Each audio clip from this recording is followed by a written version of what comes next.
Gràcies a l'Inclús, perquè és super necessari i és preciós compartir aquest curt en espais com aquest i compartir-ho amb persones que passen per situacions similars perquè es veuen reflectides i realment empatitzen moltíssim. Jo crec que és molt bonic i molt maco que facin coses així.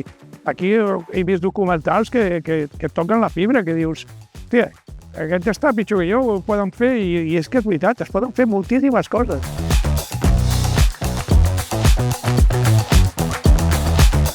És un festival molt bo i realment em fica molt content d'estar aquí. Espero que continuï, que segueixi durant al llarg del temps i que mai s'aturi. Really, it's a huge honor to be here. We feel welcomed and accepted. This inclusive festival, I mean, the whole audience and many of these filmmakers should follow this example that you guys are setting. All film festivals should be like this one.